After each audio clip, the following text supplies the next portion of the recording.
Palavra da Verdade, com Hernandes Dias Lopes. Irmãos amados, vamos abrir a palavra de Deus no livro de Neemias, no capítulo 1, versos de 1 a 11.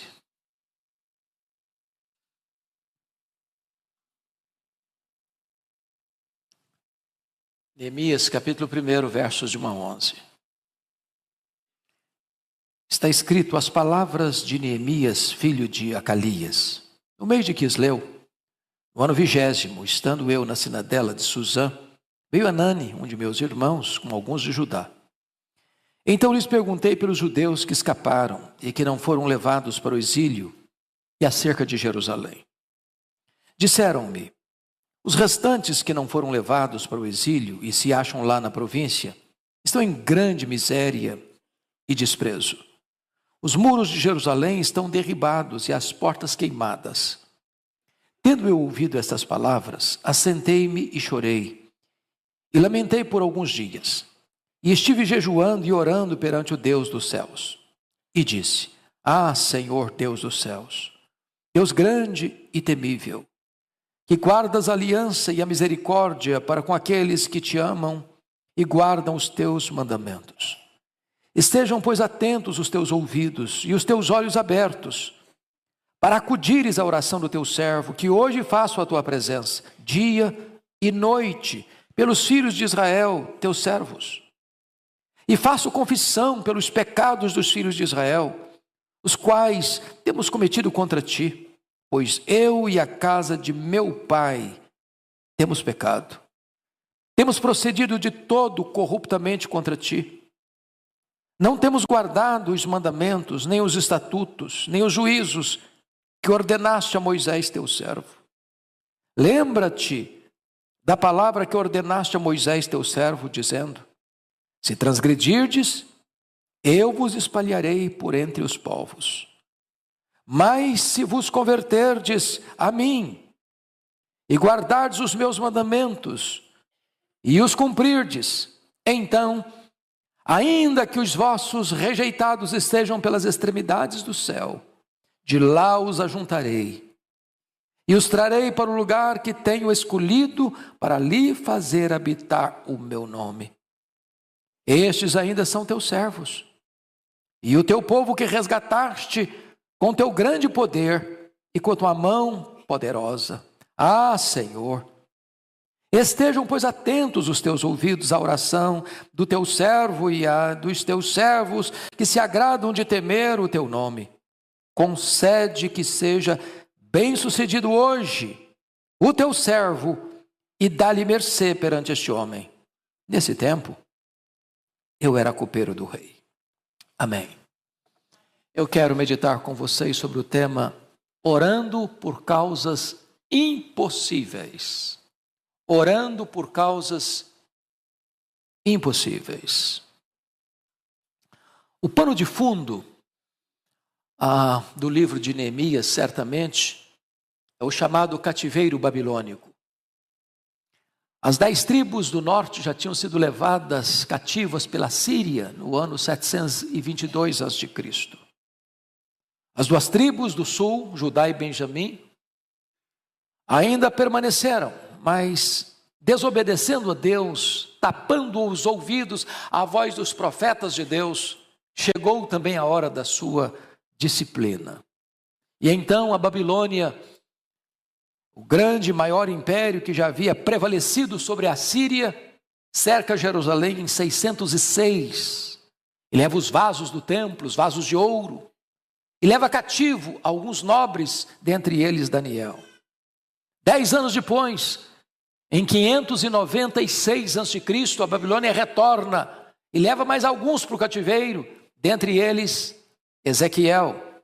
Porém, em 586 a.C., Nabucodonosor, com a sua horda militar, cerca Jerusalém, invade Jerusalém, destrói o templo de Jerusalém e leva o povo cativo para a Babilônia, para um cativeiro de 70 anos. Pois bem, queridos irmãos, o profeta Jeremias havia dito que este cativeiro tinha tempo de validade. Seria 70 anos e nem um dia mais. Então, no ano 539, a Babilônia cai nas mãos de um outro império, o Império Medo-Persa, com Ciro o Grande. E no primeiro ano de Ciro, em 539 a.C., ele baixa um decreto permitindo aos judeus retornarem para sua terra e construir o templo de Jerusalém. E aí, nesta primeira leva, Zorobabel lidera esse povo em retorno com o propósito de construir o templo. 539. 537 a.C., começa a construção do templo, que é paralisada pela oposição dos que estão ao redor. E escreve uma carta mentirosa, falsa, para o rei, dizendo que os judeus que tinham retornado tinham más intenções. E então, por ordem do rei, a obra do templo é paralisada. Cada um volta para sua terra, para suas lavouras, para suas casas, e esquece a construção do templo.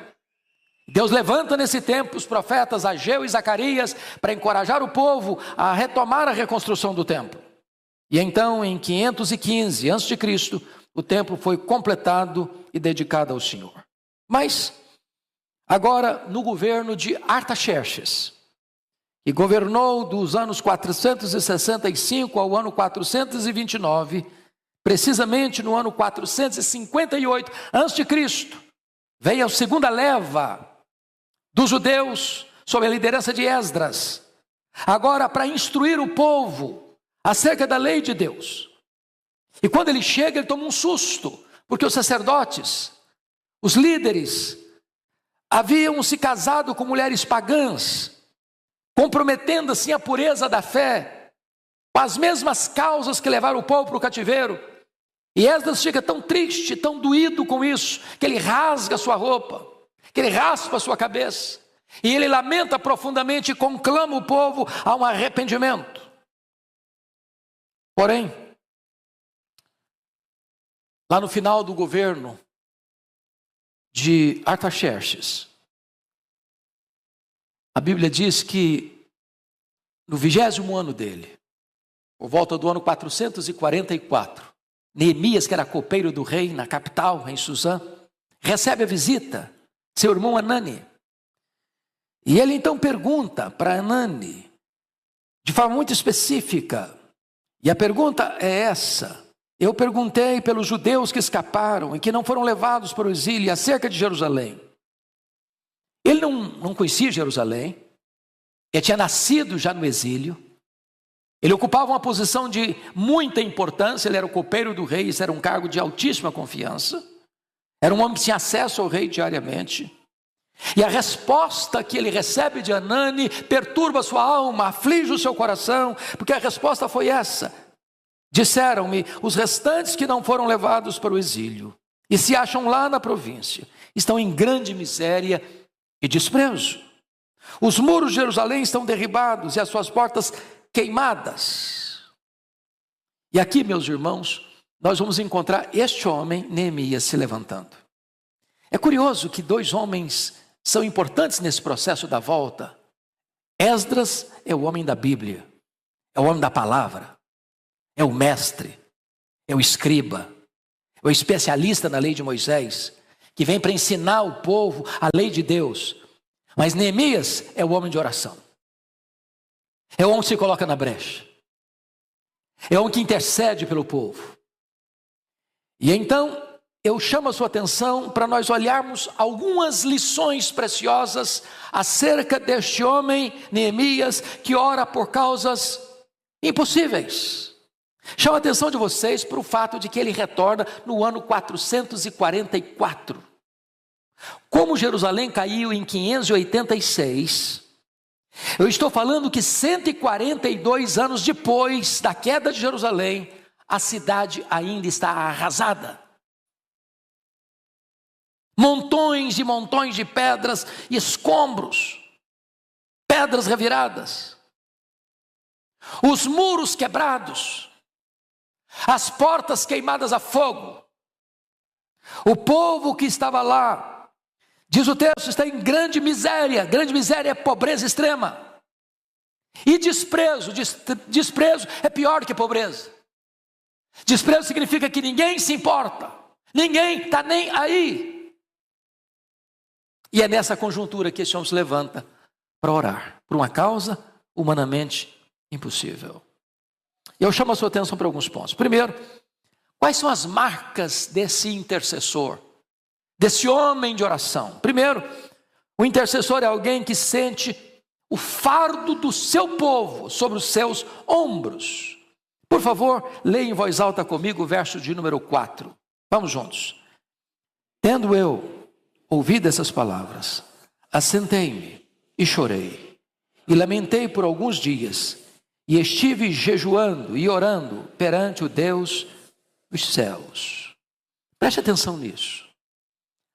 Há determinados problemas na vida, seja pessoal, seja coletiva, seja nacional, que não vão ser resolvidos, a não ser que alguém se levante para se colocar na brecha. Deus é soberano. Ele pode agir sem qualquer concurso da cooperação humana. Deus pode agir sem que o seu povo ore. Mas sendo Ele soberano, Ele escolheu agir em resposta às orações do seu povo. Nada tendes, porque nada pedis. Pedi e dar-se-vos-á. É ordem de Deus. Talvez se Neemias não fosse o homem que foi, o homem de oração, e o futuro de Jerusalém seria outro. E o texto diz que ele chora, que ele lamenta, que ele jejua, que ele ora, porque o peso dos problemas que estão acontecendo lá em Jerusalém, que ele nunca tinha visto, que ele nunca tinha estado presente, pesam sobre ele. Esse é o intercessor que ora por causas que não são as suas próprias. Ele está muito bem empregado, ele é copeiro do rei, ele vive no palácio, ele vive no conforto. O que o rei comia, ele podia comer. O que o rei bebia, ele podia beber. Ele vivia no falso, no luxo. Mas o problema é que atinge o seu povo, atinge a ele também. Ele sente o fardo do seu povo sobre os seus ombros. Esse homem é capaz de fazer uma leitura adequada do diagnóstico que faz, a resposta recebida. Talvez para nós isso represente pouco ou menos do que representava naquela época. Quando ele diz os muros de Jerusalém estão derribados, isso para nós é apenas uma construção. Mas naquela época, irmãos, as cidades não tinham as proteções que tem hoje, o aparato militar que tem hoje, as proteções legais que tem hoje. Então, muros quebrados significam uma cidade vulnerável, sem segurança, sem proteção, exposta aos ataques dos aventureiros, dos exploradores, dos que vêm para saquear, para espoliar, para roubar, para matar, para destruir. Quando ele diz que as portas estão queimadas a fogo, isso é muito mais que porta de entrada e saída, porque se você olhar o contexto veterotestamentário, eram nas portas que os juízes julgavam as causas do seu povo. Quando diz que as portas estão queimadas a fogo, significa que esta cidade não tem um aparato legal, jurídico, que proteja, leis que protejam, tribunais que protejam, juiz que julguem as causas do povo. O povo estava entregue ao caos. Quando ele menciona que eles estão em grande miséria, significa que o povo que está lá e o povo que havia retornado para lá estava numa situação de vulnerabilidade econômica. E quando ele diz que o povo está também entregue, no sentido de eles estarem esquecidos, abandonados, desprezo, significa que é uma província, talvez longínqua, da cidadela de Suzã, do centro nevrálgico do poder, do grande império. Ela é esquecido, ninguém se importa, ninguém dá conta, completamente desprezado. A pergunta é, até que ponto os fardos que pesam sobre as pessoas pesam também no nosso coração?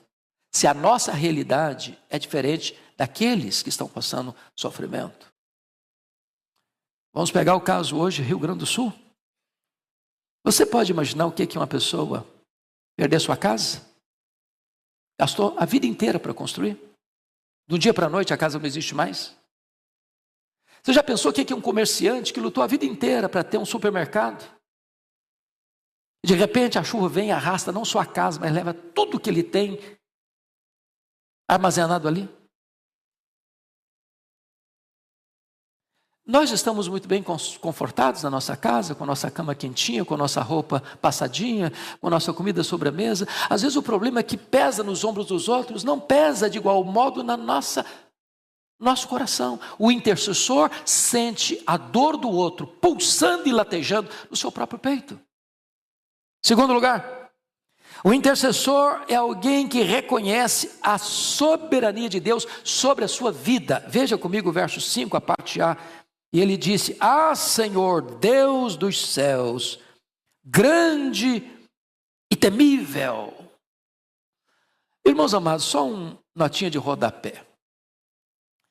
Às vezes eu vejo pessoas se dirigindo a Deus, e até hoje eu me constranjo, eu confesso. Quando eu vou cantar um cântico que chama Deus de você, eu fico um pouco constrangido. Eu não sei quanto a você. Mas é uma intimidade de linguagem que nem sempre é a linguagem de intimidade real. Como se Deus fosse nosso coleguinha. Há outros cânticos que parece que Jesus é um namoradinho, que senta no colo, que faz carícia, que faz cafuné. Quando eu olho os homens da Bíblia, os que mais tinham intimidade com Deus, eles se aproximavam de Deus com tal reverência. E Neemias não pode se aproximar de Deus a não ser dizer: Ah, Senhor, Deus dos céus, grande e temível. Qual a visão que nós temos de Deus? Da soberania de Deus, da grandeza de Deus. Quando João é chamado ao céu, ele chega e vê um trono. E ele não ousa descrever aquele que está sentado no trono, a não ser compará-lo com pedras preciosas. Quando ele vê o Filho de Deus, o Cordeiro, ele vê como aquele que morreu e venceu para abrir o livro e desatar os selos, e a visão é de majestade, é de grandeza, é de glória indescritível.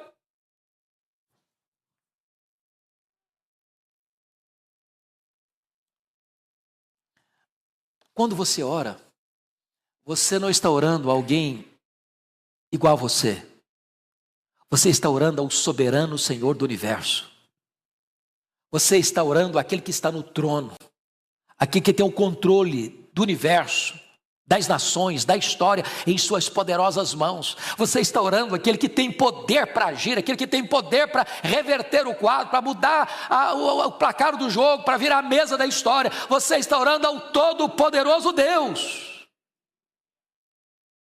Terceiro lugar, o intercessor é alguém que ora firmado na fidelidade que Deus tem, a aliança que firmou com o seu povo.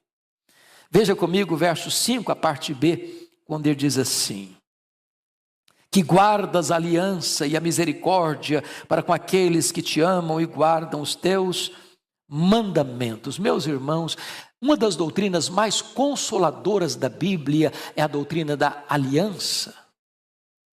Sabe por quê? Essa aliança é unilateral.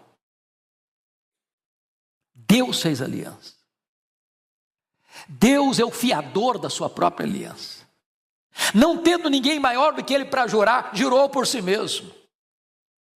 E dentro da aliança, Deus vai dizer o seguinte: olha, se você me obedecer, você vai ter esses e esses e esses e esses privilégios e bênçãos. Se você me desobedecer, eu vou disciplinar você com essas e essas e essas maldições.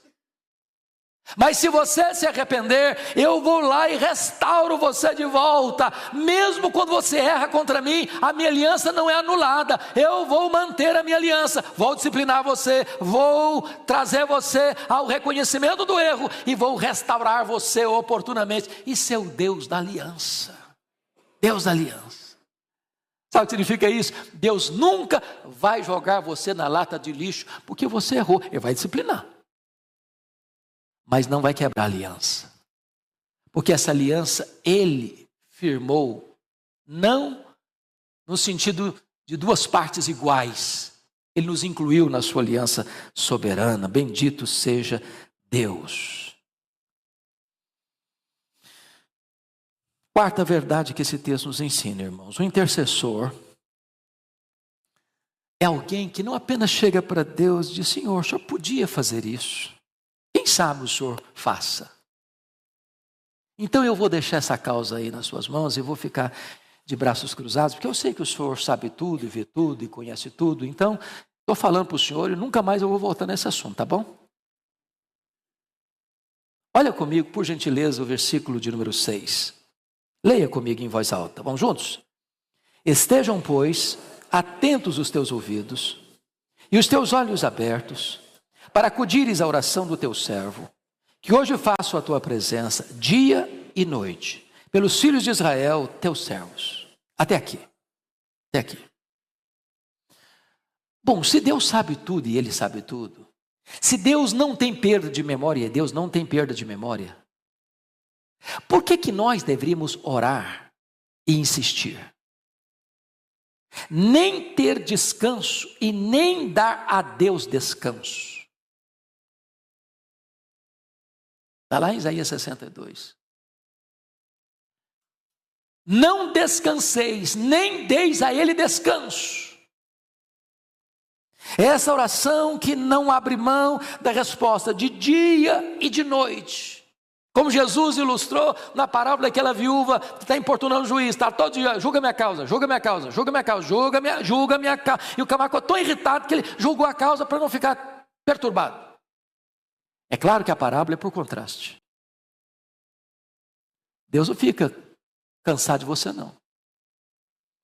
Mas Deus tem prazer que você apresente a sua causa e torne a apresentar, e apresente de novo, e apresente de novo, e apresente de novo, e apresente de novo com perseverança.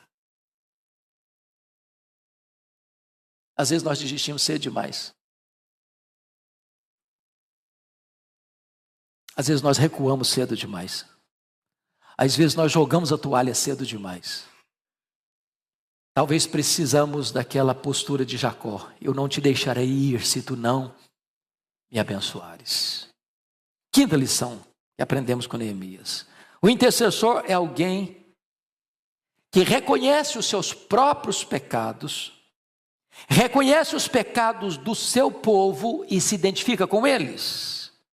Por favor, vamos ler o versículo 6, a parte B, e o versículo 7. Leiamos parte B. E faço confissão pelos pecados dos filhos de Israel, os quais temos cometido contra ti. Pois eu e a casa de meu pai temos pecado. Temos procedido todo corruptamente contra ti. Não temos guardado os mandamentos, nem os estatutos, nem os juízos que ordenaste a Moisés, teu servo. Notinha de rodapé, língua portuguesa e bons hábitos.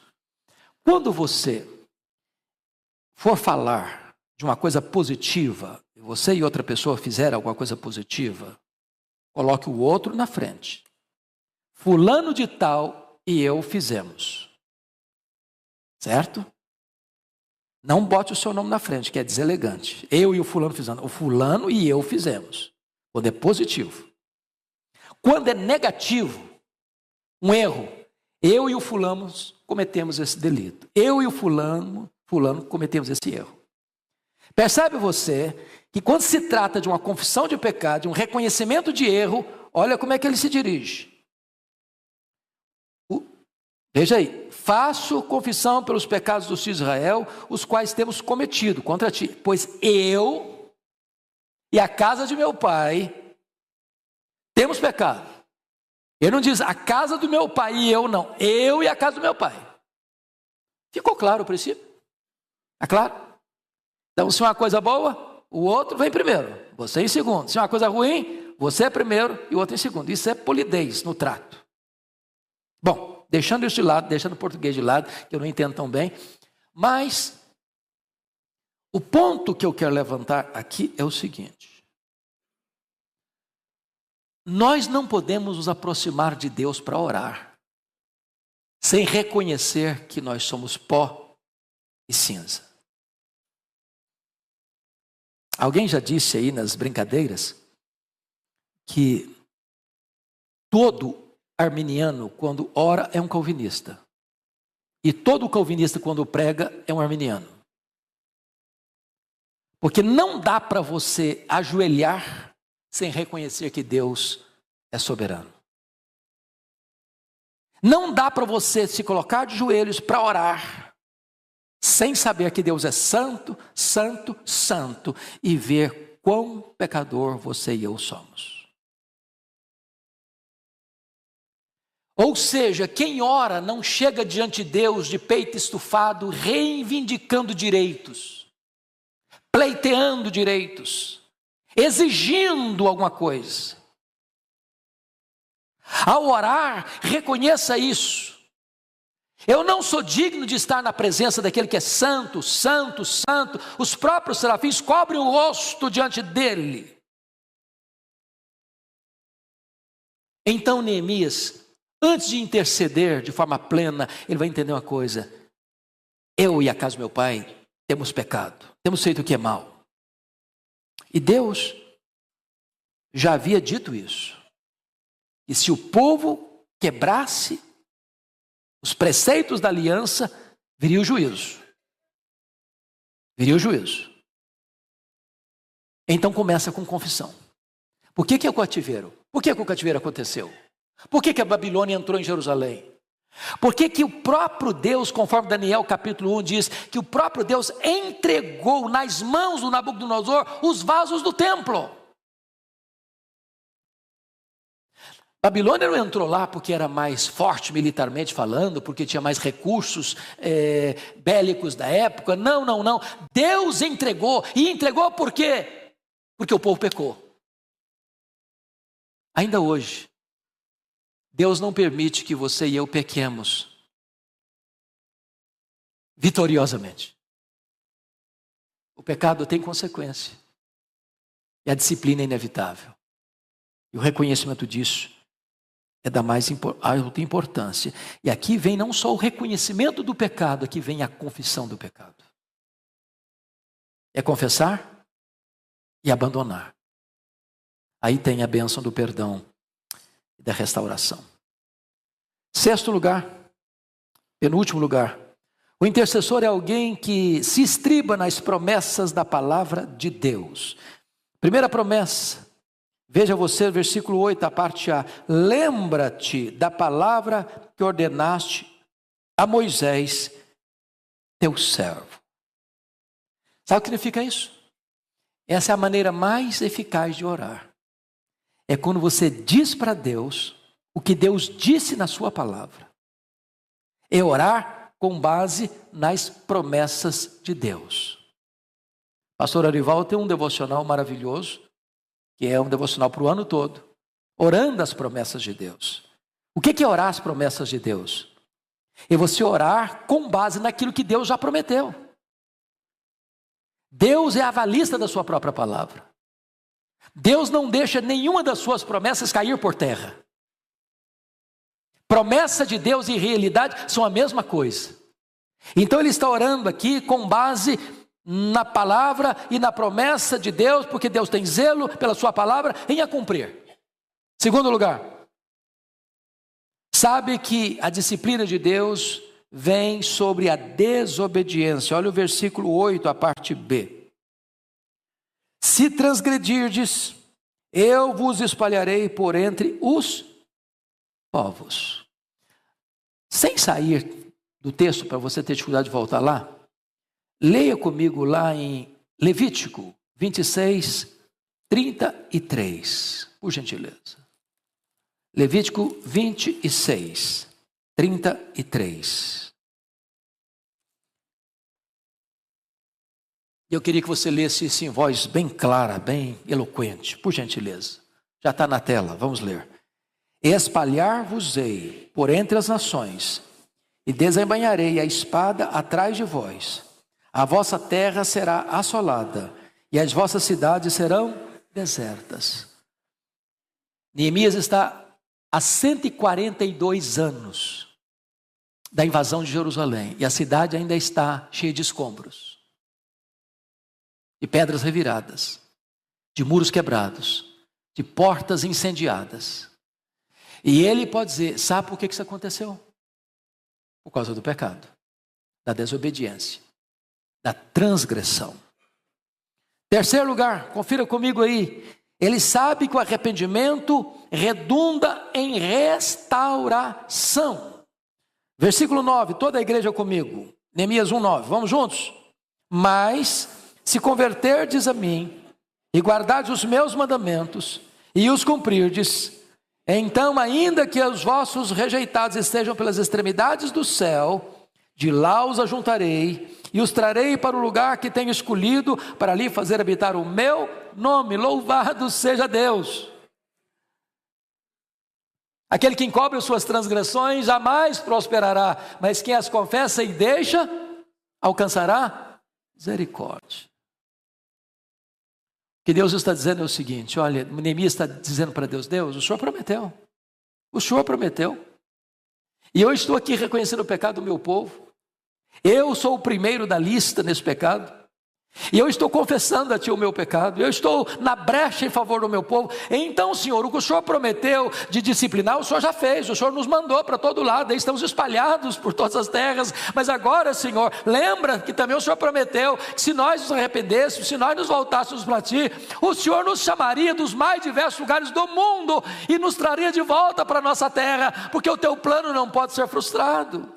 Bendito seja Deus, Ele é fiel à sua aliança.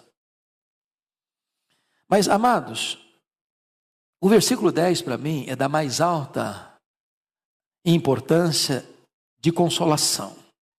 Leia o verso 10 em voz alta comigo. Vamos juntos? Estes ainda são teus servos e o teu povo, que resgataste com o teu grande poder, com a tua mão poderosa. Sabe o que ele está dizendo? Deus, o povo está lá com a cidade destruída, os muros quebrados, as portas queimadas, grande miséria, grande desprezo. Mas, Senhor, eles ainda são teus servos. Senhor, eles ainda são teu povo. A aliança não foi anulada. Às vezes a gente falha, às vezes nós pecamos contra Deus. Algumas pessoas entram em pânico, em desespero, meu Deus, perdi a salvação. Outros dizem, Deus não gosta mais de mim. Outros dizem para mim, mas não tem mais jeito. Algumas pessoas ficam tão desesperadas que chegam a ponto de atentar contra a própria vida e ceifar a própria vida, porque acham que acabou, não tem mais esperança. E a Bíblia nunca nos estimula a pecar, porque o pecado, o salário do pecado é a morte, tem consequências graves, como o cativeiro da Babilônia. Mas eu quero dizer para você que você ainda continua sendo filho de Deus, povo de Deus.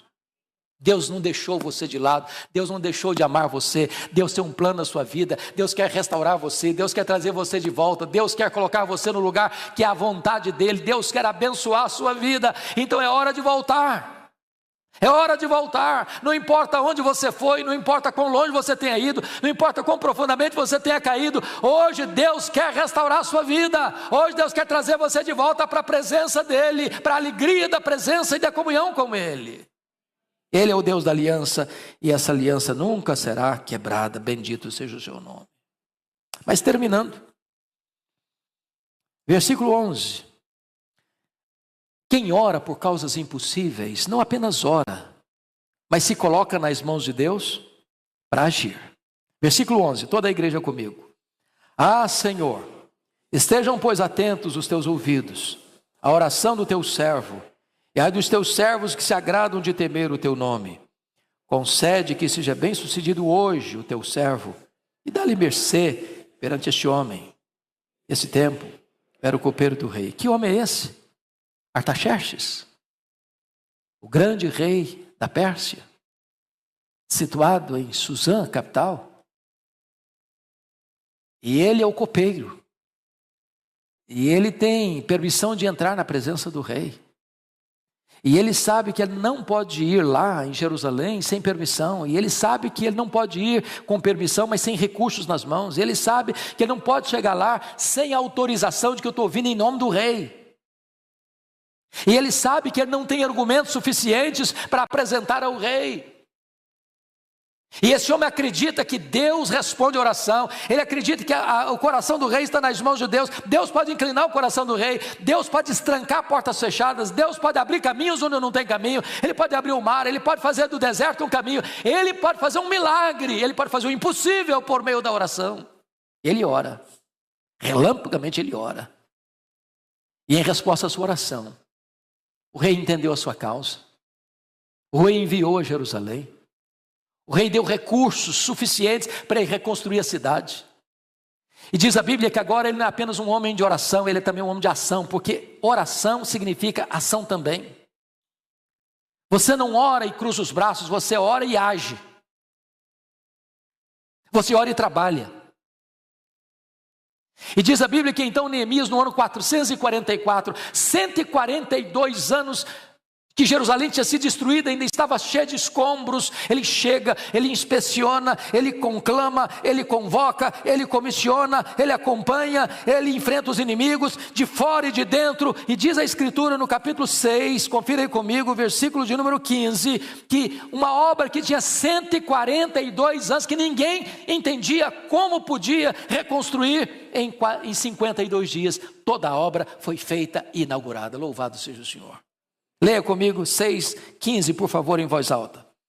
Acabou-se, pois, o muro aos 25 dias do mês de Elul, em 52 dias. 142 anos, ninguém conseguia ver uma saída. Uma causa impossível, um problema insolúvel. E um homem que ora, e um homem que age, um homem que confia em Deus, vê essa causa impossível milagrosamente acontecendo em 52 dias. Quais são as suas causas impossíveis? Quais são os seus problemas insolúveis? O que é que você tem hoje para colocar na presença deste Deus? Que a não ser que aconteça um milagre, você não vê saída. Esse Deus está aqui. Ele é o mesmo ontem, hoje, para sempre o mesmo. E agora Ele pode também levantar você, capacitar você, para ser parte da solução desse problema insolúvel. E num tempo recorde, você vê o milagre de Deus acontecendo na sua vida. Vamos ficar em pé e vamos orar.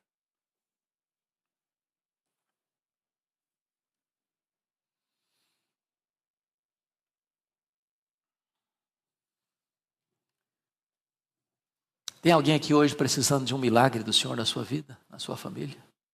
Tem? Eu estou levantando a mão também. Eu preciso. Você precisa. E o nosso Deus pode. Senhor, bendito é o teu nome.